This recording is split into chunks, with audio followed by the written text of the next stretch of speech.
Have you ever felt pressure to appear stronger than you really are, or to look like you've got it all together, to give people the impression that your faith is stronger, your life is cleaner, your struggles are smaller than they really are? And most of us have done that at some point. The problem is that over time, that pressure can quietly turn into performance. And eventually, we can become more concerned with appearing faithful than actually living faithfully and following Jesus. This is our last episode for Under Pressure. We're looking at one of fear's most convincing disguises.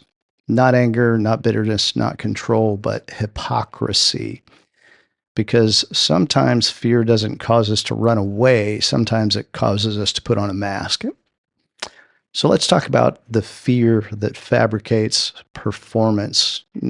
Throughout this year, we're following the arc of formation as we go through the podcast, a year of intentionally forming spiritual depth, becoming believers who don't panic, rush, or retreat. And we began the year with learning to see. We talked about tension.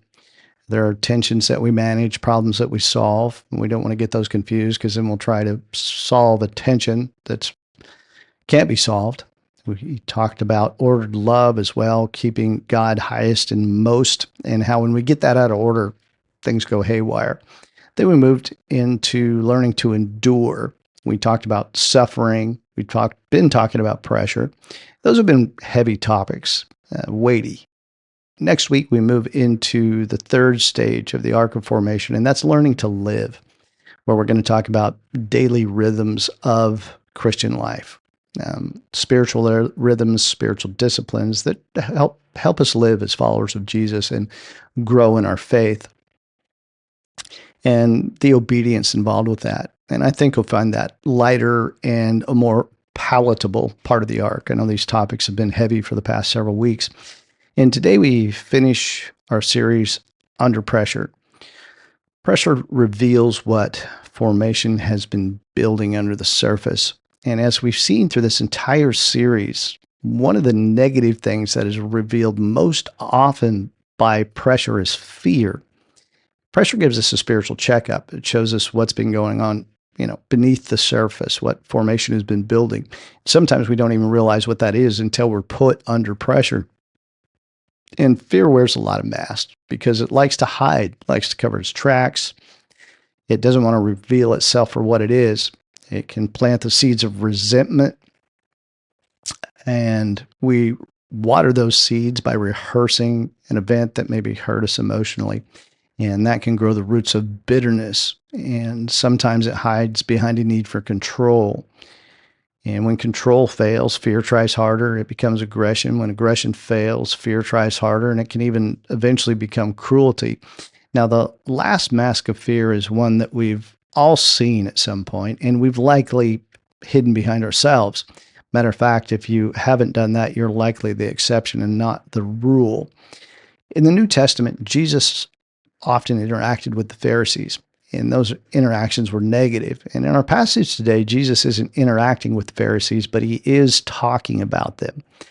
And we're going to read from Luke chapter 12. We're going to read verses 1 through 3. And this is what they say. It says, "Meanwhile, when thousands of the crowd were assembled so as to trample on one another, he began to say to his disciples, 'First, beware the yeast of the Pharisees, which is hypocrisy. For there is nothing covered that will not be revealed, or hidden that will not be known.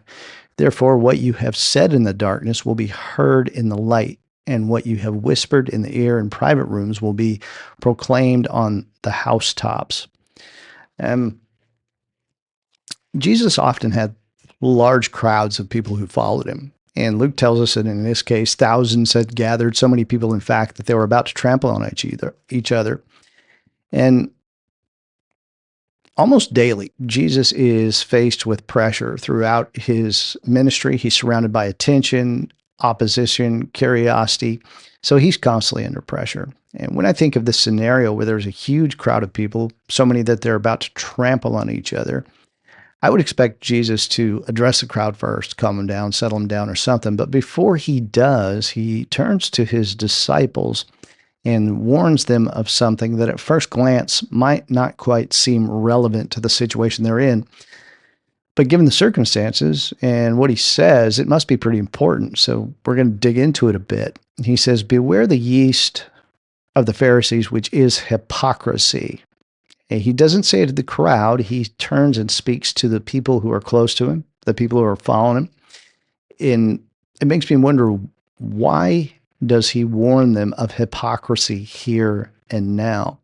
And I think it's because the danger of hypocrisy is greatest for people who are already following Jesus, people who are already close to him. And that's something we should contemplate for a moment. Hypocrisy doesn't carry the same weight for others as it does for people who follow Jesus. The disciples at this point are walking through the door of public ministry. They're just about to become known as his followers. People are going to recognize them as his followers, and they're going to start watching them. When people start watching them and see them as followers of Jesus, their influence is going to grow. And anyone who's a follower of Jesus has a degree of influence. And one area of influence that we would all share is the ability to shape others' perceptions of what it means to be a follower of Jesus. And we all have an idea of what it means to be a follower in our mind, of what that's like. It may be right, it may be wrong, but we all have an idea of what that should look like. And the combination of that knowledge and influence creates a degree of pressure to be what we say we are. And as we follow Jesus, we discover a couple of things. Whether you're new to being a follower of Jesus or been one for a long time, we discover a couple of things. One of them is that we still sin, we still struggle. Becoming a Christian doesn't mean that that's over. And at the same time, the second thing we figure out is that people expect us not to. And with that comes the temptation to give the impression of faithfulness, but not actually live faithfully. In that degree of temptation and how much we give into that or not give into it is going to vary from person to person, but it does create pressure. And under that pressure, people usually go one of two ways. They're honest about it. They recognize their need for God's grace, or they begin to create an appearance of faithfulness, an appearance of righteousness. Jesus is already dealing with pressure from the Pharisees. And it won't be long before the disciples begin to experience pressure as well. They will be persecuted. They're going to be under pressure because they're followers of Jesus. So pressure is coming, and that's a reality for them. And pressure reveals whatever formation has been building underneath the surface. And Jesus, in that scenario, he says, "Beware the yeast of the Pharisees, which is hypocrisy." The word hypocrite is a theatrical word. It comes from the Greek word that means actor, a performer who wears a mask and acts a part, and they tend to be someone in a play. And of course, there's nothing wrong with it in that context.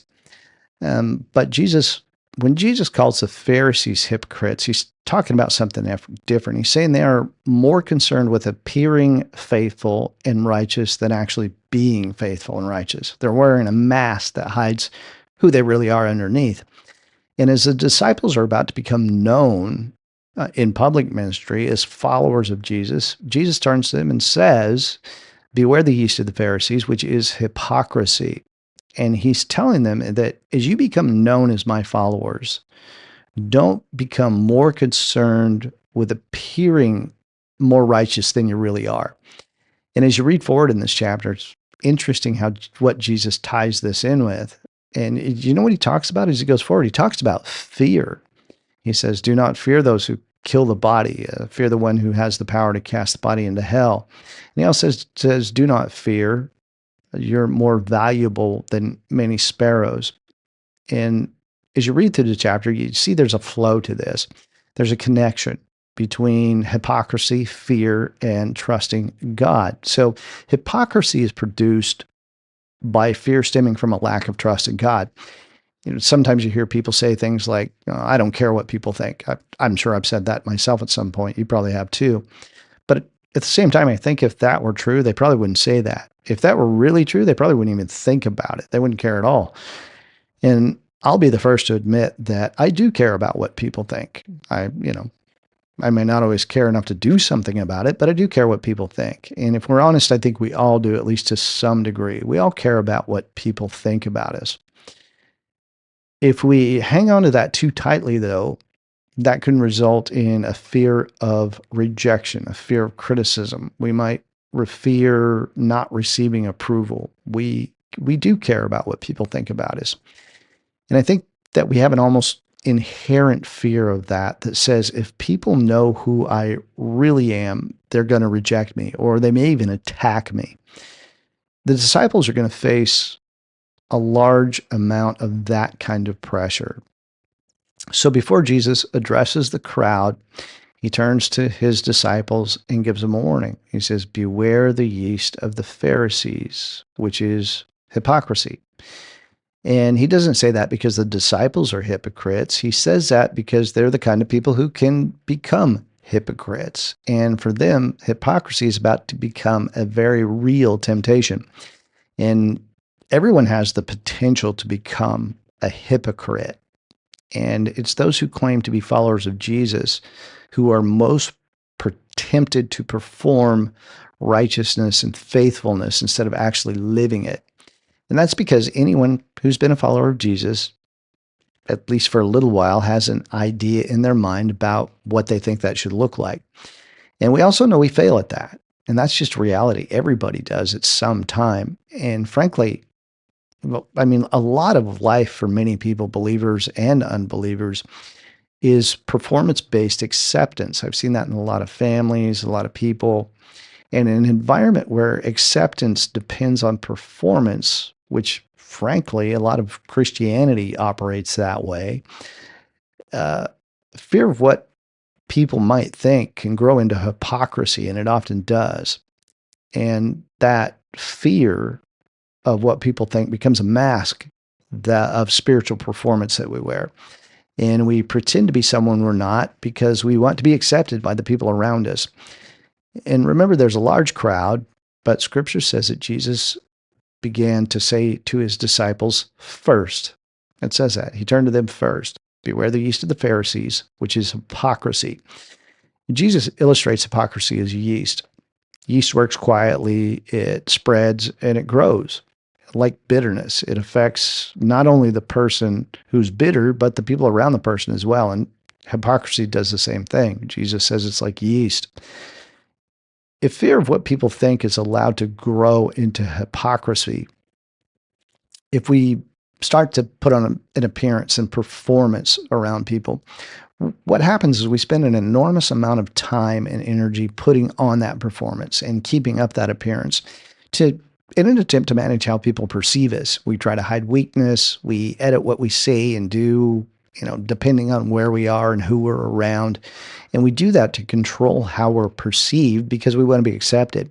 And that's exhausting because performance demands more and more performance. And we're changing characters and gears all the time, and it just wears people out. And sometimes we can fool other people into thinking we're someone we're not because we get good at our performance. If we're not careful, we can even fool ourselves into thinking performance is spiritual maturity.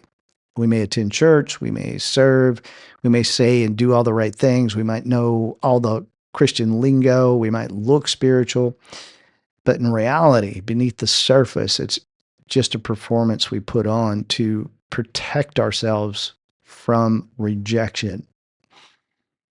And like anything else, we get good at things that we practice a lot. And I've mentioned it before, but I played a part in a movie once, and it was a pretty cool experience. It was interesting to see how all of that worked. One thing that super impressed me was how hard people work who are actors. It's pretty impressive. For me, though, it was easy. I was a pastor who did a wedding ceremony in the movie, so I played myself. I wasn't really acting. I just had to do what I do normally anyway. It was interesting, though, to be around professional actors and watch them practice their craft. I was having a conversation with the guy who was the lead in this movie, and he was a great guy. We had a good conversation. We found out we had some, common background.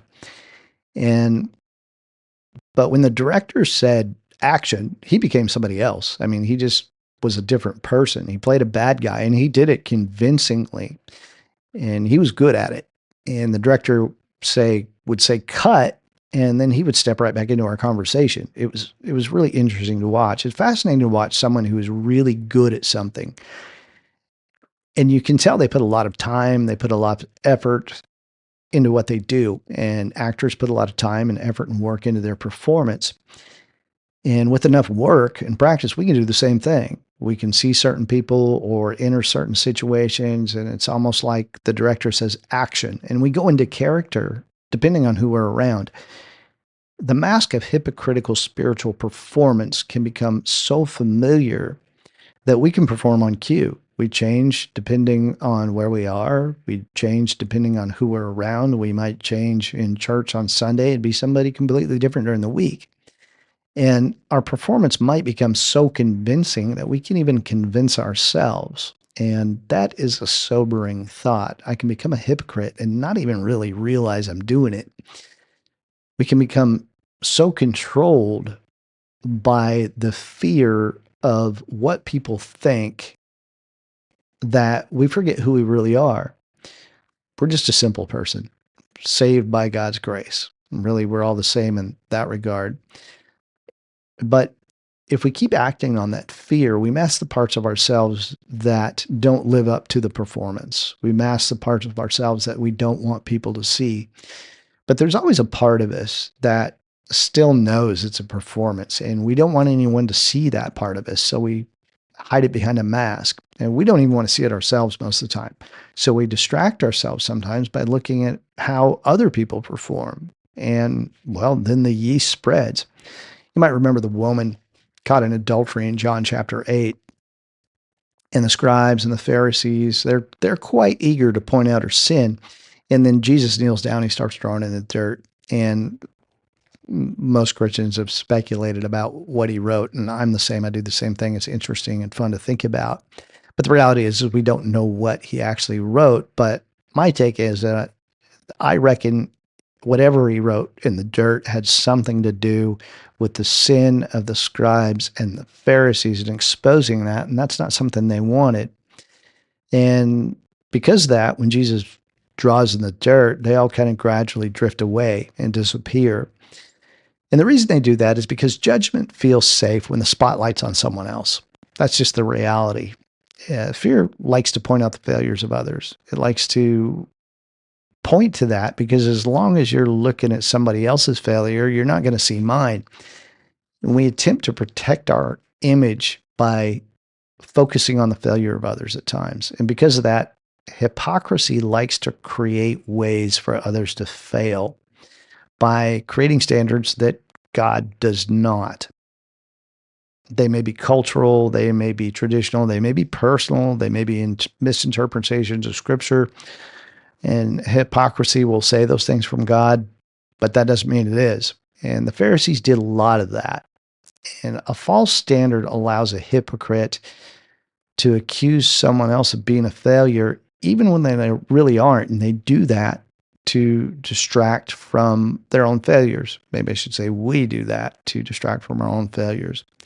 Because if I can point out your failure, that makes me feel righteous. It makes me feel secure. It makes me feel superior.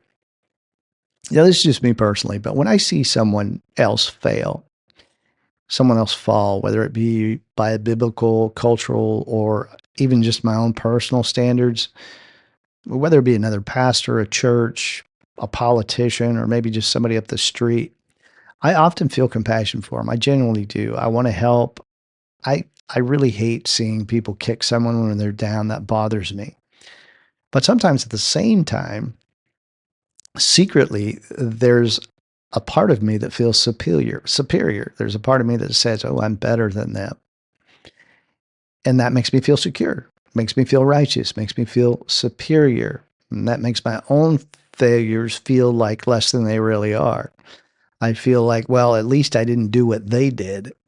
And I really have an odd suspicion, a sneaking suspicion that I'm not the only one who feels like that. We can even look at a hypocrite and do the same thing. We can be hypocritical in our judgment of hypocrites, and that spreads like yeast. It doesn't stay in one spot. It grows as fear does. It doesn't like to be static. It likes to grow. It likes to move. It likes to infest other things. Believers and unbelievers in a scenario where people are acting like hypocrites, pretending they're more than they really are, putting on an appearance of performance, of righteousness, of faithfulness. In a scenario like that, believers, Christians, unbelievers, they learn that Christianity is a performance. That's what they're taught. And that can become a church culture. It can infect an entire church. And that church can form the perceptions of the surrounding culture. Don't get me wrong, I'm not saying every moral judgment is wrong. That's not true at all. Jesus identifies sin. Paul identifies sin. The prophets in the Old Testament identify sin. We need to be able to recognize right and wrong.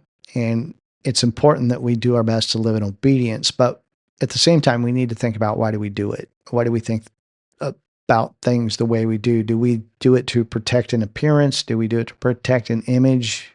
Or because we love Jesus and we want to magnify God's grace?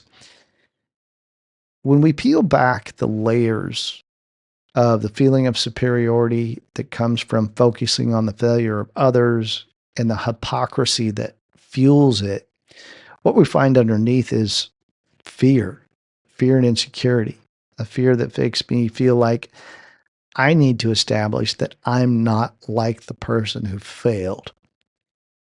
It's a fear of not being accepted. Really, that's all it is. Fear that if people see my struggles, they see my failures, my doubts, my weaknesses, they're going to reject me. It's just fear, a fear that leads me to focus on your failures, to distract you from my own, and distract other people from my own, even distract myself from my own failures. A hypocrite builds their identity around being a good Christian. And when pressure threatens that identity, they become critical of others, not because they're a good Christian, but because they're afraid. They're afraid somebody's going to see through the mask. And a believer shouldn't find their identity in being a good Christian. It's a good thing to be one, but it's not where we should find our identity. We should find our identity in Jesus. If fear of acceptance is allowed to grow and continues to grow, it can even become guilt by association. It becomes fearful that someone else's failure, someone else's sin, or someone else's difference somehow threatens me personally. And that becomes a need to point out the failures and perceived failures of others. And then it's often disguised as purity and holiness.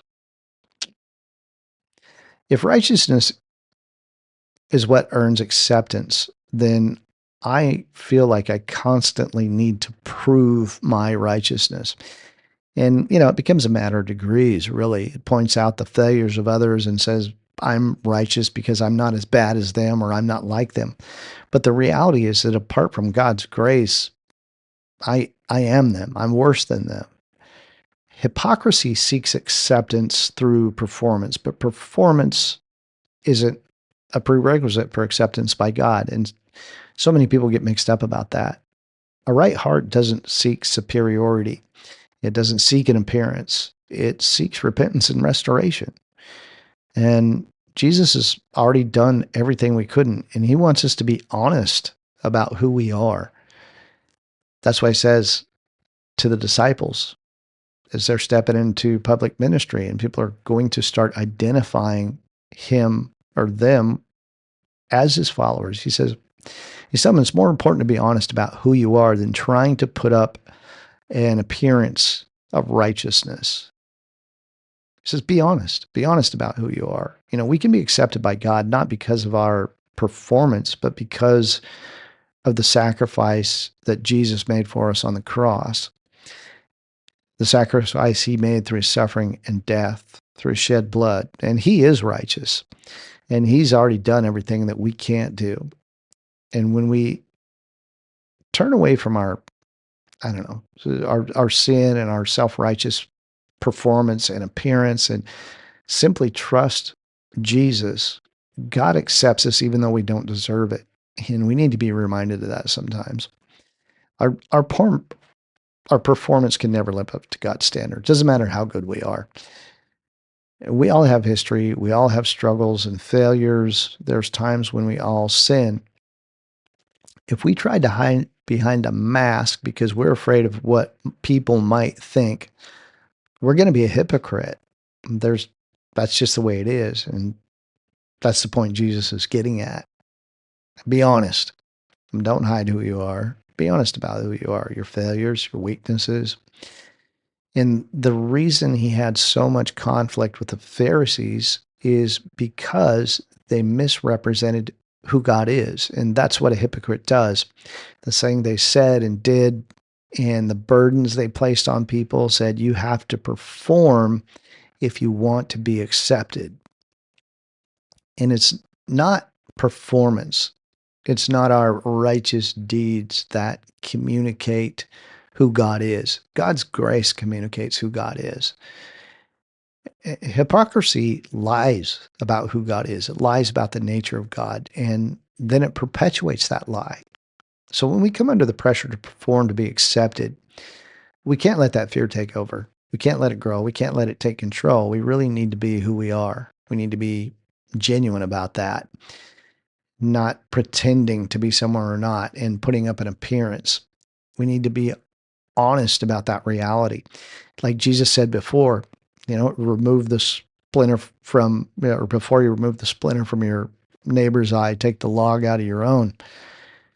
We've all heard stories about people who have been hurt by church and judgmental, hypocritical believers. That's one of the favorite things for the world to call believers a hypocrite. Sometimes it's right, sometimes it's nonsense, but that's really beside the point.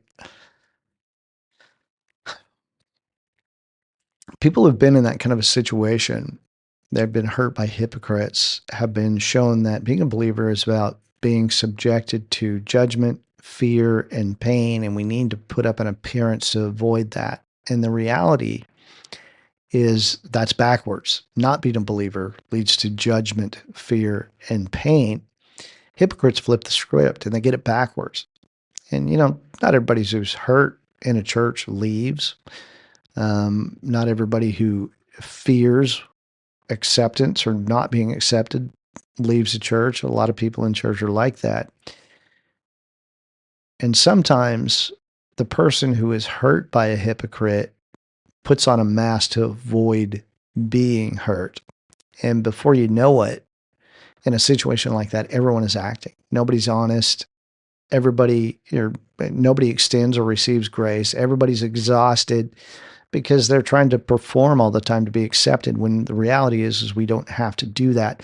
But an entire community of believers can become committed to keeping up an appearance rather than honest transformation, honest growth. And you can see why Jesus says what he does. Beware the yeast of the Pharisees, which is hypocrisy. And the good news of the gospel is that we don't have to spend our lives hiding behind a mask. We can be honest about who we are. Matter of fact, you have to be honest about who you are to know Jesus in the first place. Have to be honest about sin and realize that we can't put up a big enough performance or appearance to be accepted by God. And we don't have to build our identity around that. We don't have to be defined by our past, our failures, our shame, or by what other people think about us. And we had a young lady in church today give her testimony about that, and it was great. And if she gives me permission, I'm going to put that up. I'll either tag it on the end of this episode or I will put it up as a supplemental one. But watch for that, and I'll share it with you if she's okay with it. But how are we going to apply what we've talked about this week? Well, grow, live, go, just like we always do. Practical application. We need to take these things and live them out. We need to grow in them, and we need to live them and then take them into the world with us. So grow. Ask God to reveal any mask you might be wearing. Are there places where you are more concerned with appearance than reality? Is there any place in your life like that? And spend some time this week in prayer, asking the Lord to help you be honest about your fears, your struggles, and your dependence on His grace. And then live. Practice honesty. Practice being honest. It's tough at first, but like anything else, you get better at it the more you practice it. If you practice putting up an appearance, you're going to get better at it. If you practice honesty, you're going to get better at it. And you're going to be more comfortable doing it. Instead of hiding weakness, failure, disappointment, bring it to the Lord and don't be afraid to talk about it. Remember that the spiritual maturity is not pretending to have it all together. It's learning to depend on Jesus more. That's what spiritual maturity is really about. And then go. Extend the same grace to others that God has extended you. Don't beat people up because they fail. Help them up. Help them up. Create that space in your life for honesty, for repentance, for restoration, rather than judgment and performance. And yeah, let's be people who people can come to, and they don't need to wear a mask. If today's episode has challenged you, I'd like to leave you with a question. Where are you tempted to perform instead of trust? Where are you performing? Where are you putting up an appearance instead of trusting God? Where are you worried about acceptance instead of trusting God? Where are you more worried about an appearance than honesty? And the good news of the gospel is that Jesus didn't come to save a version of you that has everything together. He came to save the real you, the one who struggles, the one who fails, the one who needs grace. And if this episode has encouraged you, would you do two things for me? First, follow the podcast, follow Walking with Conviction in an Anxious Age on Spotify, Apple Podcasts, whatever platform you might be listening on. And do that so you don't miss future episodes, because I really do put a lot of work into this. I really want to help Christians grow in their faith and be calm, settled people. And second, share this episode with a friend. Personal recommendations remain the most powerful way this podcast grows. They really do. But until next time, remember, pressure reveals what formation has been building. Until next week, keep walking with conviction in an anxious age. Thank you for listening to Walking with Conviction in an Anxious Age. As you go, remember, following Jesus isn't about having all the answers, but walking faithfully with the truth you've been given. Stay present, think clearly, walk intentionally. And wherever Jesus leads you this week, keep walking, faithful, grounded, and free.